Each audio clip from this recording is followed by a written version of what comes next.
Hello children, this is Manish Yadav, your English teacher from Alpium Public School, Gola Bazar.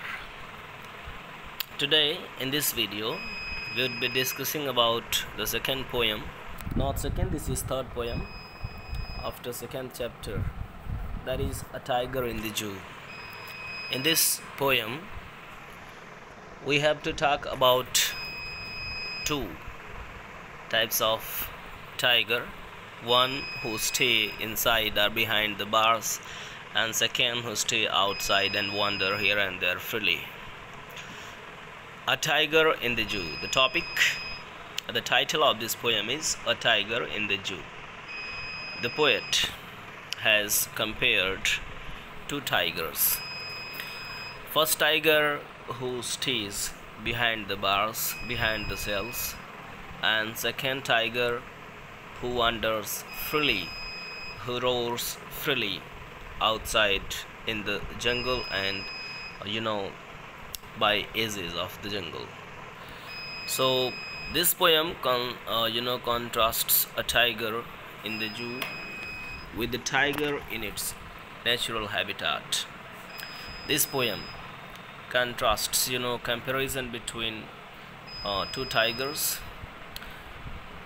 one in the zoo and second in its natural habitat. The poem moves from the zoo to the jungle and back again to the zoo. Firstly, the poet has described the scenario of a zoo, the condition of a tiger in the zoo. Thereafter he comes to the jungle, describing about those tigers who stay and wanders in the jungles, and thereafter he again draws the attention of all the readers towards the condition of those tigers who stay in zoo. Read the poem silently once and see which stanzas speak about the tiger in the zoo and which one speak about the tiger in the jungle. Okay, on the basis of the explanation which I'll give you, you will find it out that which stanza talks about jungle and which one talks about the zoo. So in this video further we will discuss all the poetic devices, figure of speech and rhyme scheme of the stanza as well. So without getting delayed, let us talk about the stanza. First stanza. He stalks in his vivid stripes, the few steps of his case, on pads of velvet, quiet in his quiet race. Firstly, he is a pronoun and it refers to the tiger. So a tiger has been considered as the human being because he is known as personal pronoun as well. So personification, this is a poetic device. He stalks means moves slowly in his vivid stripes. Vivid means bright, black, and stripes means spots, lines on the back and the whole body of tigers. The few steps of his case, and he stalks slowly a few steps because there is no more or enough space behind the cell in the zoo to move freely many more steps. So a tiger who stays behind the cells or bars moves a few steps in his case on pads. Pads means paths, class you can say, of velvet quiet, and his paths, the claws, are as soft as velvet. very soft type of materials, velvet, makhmali, in his quiet rays. And he is very quiet, very slow. Now, for the recap of this stanza, a tiger who stays behind the bars moves a few steps slowly in his cage, and his claws are very soft as velvet, and he moves very slowly behind the cells. That's it for this stanza.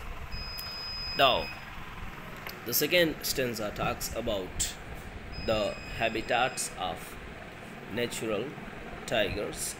What should be he doing? He should be lurking in shadow, sliding through long grass near the water hole where plump deer pass. He, tiger, should be lurking. Tiger should be lurking in shadow. Lurking means hiding. Okay, to hide. He should be hiding himself in shadow, in the shade of long grass. Sliding through long grass. Sliding means, crawling slowly, quietly, without being noticed through the long grass near the water hole where plump deer pass. He should be lurking. He should be hiding himself in the shade of long grass.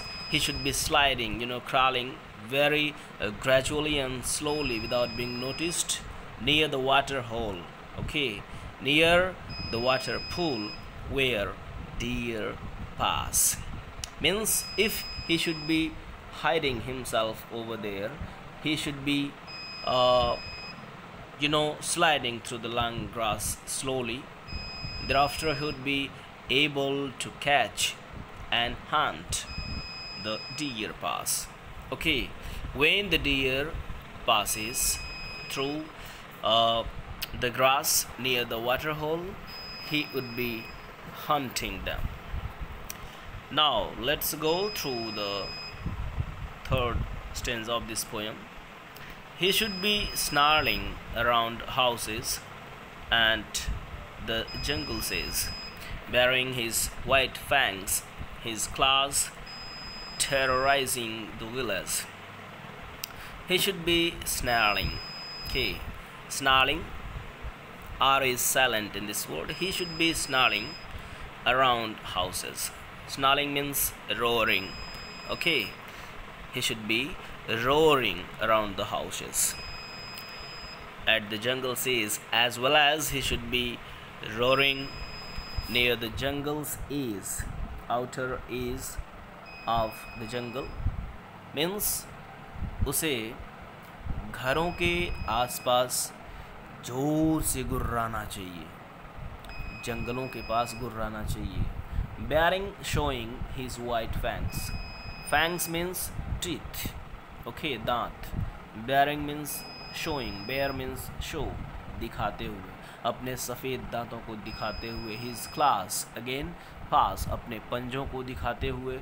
Terrorizing the village, scaring and fascinating the villagers, डराते हुए. I mean, एक tiger को घरों के आसपास, जंगलों के आसपास गुर्राते होना चाहिए और अपने दांतों को दिखाते हुए, अपने पंजों को दिखाते हुए, जिससे गांव के लोग डर सकें. I hope these three stanzas would be clear to all the listeners. Now let's go to the fourth stanza of this poem. But he has locked in a concrete cell his strength behind bars, stacking the length of his cage, ignoring visitors. But adversative. But he is locked. But he has been locked in a concrete cell. In a cell which is made of sand and stones, cement. Okay. his strength behind bars, and his power, his strength, his energy, everything is behind bars. Means he can't show his natural power by roaring in the cage because he is locked. His freedom has been snatched. He has been tied. He has been locked. But what is his natural habitat? He must be roaring, snarling, and hiding himself, sliding himself through the long grass, and should be hunting the deer. Now, stalking the length of his cage. Again, stalk word has been used. Means he moves slowly a few steps.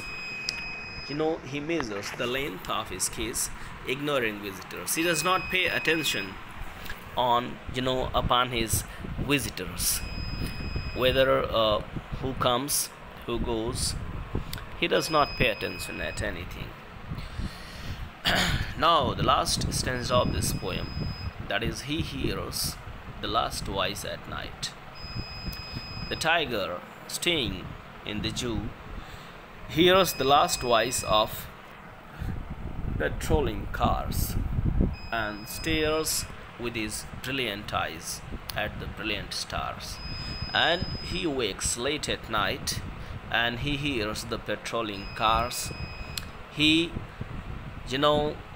stares, he gazes with his brilliant, shining eyes towards the infinity at shining stars in the sky. Means the tiger stays in the cage. He hears the last voice of patrolling cars. जो भी car वहाँ पे आती जाती हैं उनकी आवाज़ों को सुनता है. अपनी चमकीली आँखों से वो आसमान में चमक रहे सितारों या तारों को देखता है. This is the whole lifestyle of a tiger who stays in the cage. Now, I hope it would be clear to all the readers and students. If you have any problem, please let me know. Now, let us talk about literary devices. From the very first stanza, he stalks. He, as I told you at the beginning, the moment when I started the poem to explain, I told you he has been used for the tiger, so personification is there. First poetic device is personification. His vivid stripes, stalks in his vivid stripes. As in first line, talks his stripes. S has been used 3 times, so this is consonants. A few steps of his keys on paths of velvet quite here. The tiger's claws have been used as velvet, but as our like word is not there, so it would be metaphor. In his quite rays. Now,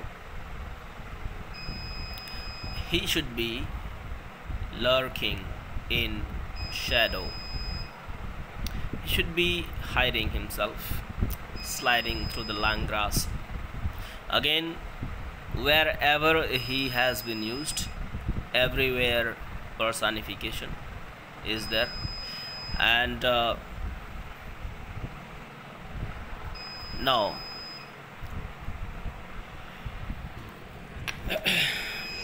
near the water hole where plump deer pass.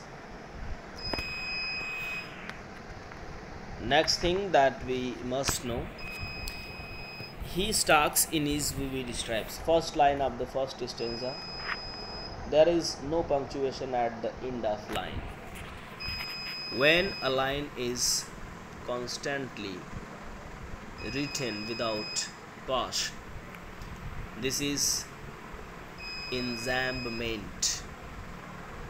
Okay, enjambment, Enjambment. Enjambment. Next thing, that is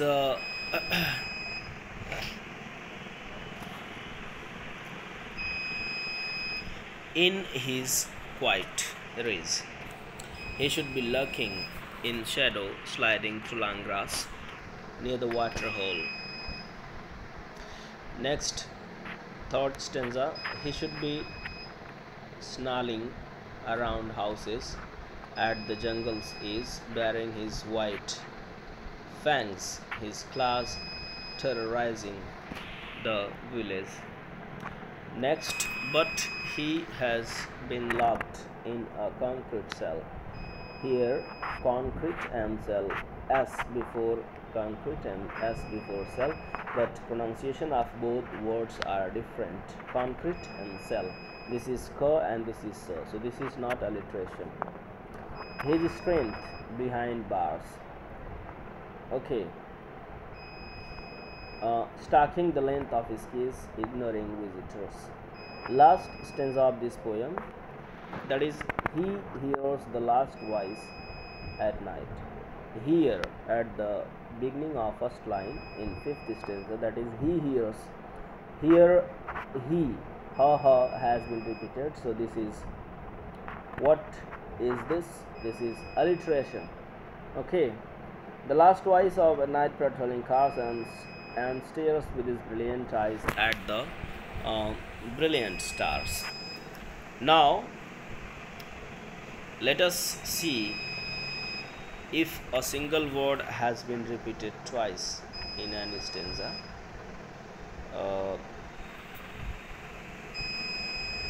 Is there any single word which has been repeated twice in an stanza? It would be repetition. Okay. In first stanza, quiet and quiet. In first stanza, quiet and quiet, both words have been repeated. So this is repetition. Okay. So we have discussed about 5 to 6 types of figurative, poetic devices: personification, metaphor, enjambment, and repetition, alliteration, and personification. Next, let us know about the rhyme scheme of the poem. First stanza, stripes. Let us denote it with A, case B, okay, and quiet C, and raise again B. A, B, C, B. Okay, A, B, C, and B.